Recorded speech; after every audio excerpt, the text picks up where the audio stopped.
বর্তমান সমাজে যখন অনেক প্রাপ্তবয়স্ক মানুষ সামান্য ব্যর্থতায় হতাশ হয়ে পড়েন, তখন মাত্র ১২ বছরের এক শিশুর জীবনের সংগ্রাম আমাদের সামনে এক গভীর বাস্তবতা তুলে ধরে। অল্প বয়সে স্কুল ব্যাগের বদলে হাতে স্টিয়ারিং ধরা এই শিশুটি শুধু নিজের পরিবারের দায়িত্বই কাঁধে নেয়নি, বরং সমাজের বড়দের জন্য হয়ে উঠেছে এক জীবন্ত অনুপ্রেরণা। তোমার নাম কি? সাইমন। তোমার বয়স কত? ১২ বছর। কতদিন ধরে অটো চালাচ্ছ? 4 মাস। আচ্ছা, তোমার বাসায় তোমার কে কে আছে? মা আছে, বাপ আছে, বোন আছে। মা, বাবা, বোন, ছোট ভাই নাকি? তোমার বোন বড় না ছোট? আমার থেকে বড়। তোমার বড়? কোন ক্লাসে পড়ে? 9-এ। তো এই তোমার বয়স কত?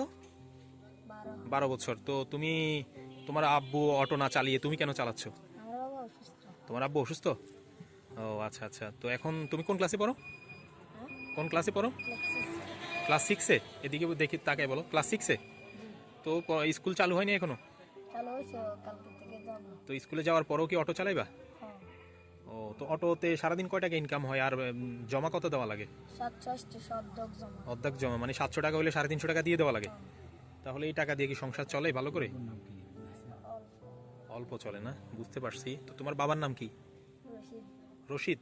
বাড়ি কোথায়? মানুষের বানেশ্বর। কি বাড়ি? মিন্নাবাড়ি। ভুঁইয়া বাড়ি। আচ্ছা আচ্ছা। যাই হোক, তোমার পরিশ্রম দেখে মনে হলো যে না, তোমাকে নিয়ে একটা রিপোর্ট আমরা করতে পারি। আশা করি কোনো সহৃদয়বান ব্যক্তির যদি চোখে পড়ে অবশ্যই তোমাকে কোনো না কোনোভাবে হেল্প করবে। তোমার যদি একটা অটো হয়ে যায় তাহলে তো তোমার মানে খরচটা কমে আসবে, তাই না? তুমি একটা ভালো টাকা ইনকাম করতে পারবা, সংসারের জন্য ভালো হইব। তুমি অল্প অল্প দিয়ে সেটা অটো টাকা শোধ করে দিতে পারবা, তাই না? তোমার নিজের অটো হয়ে গেল।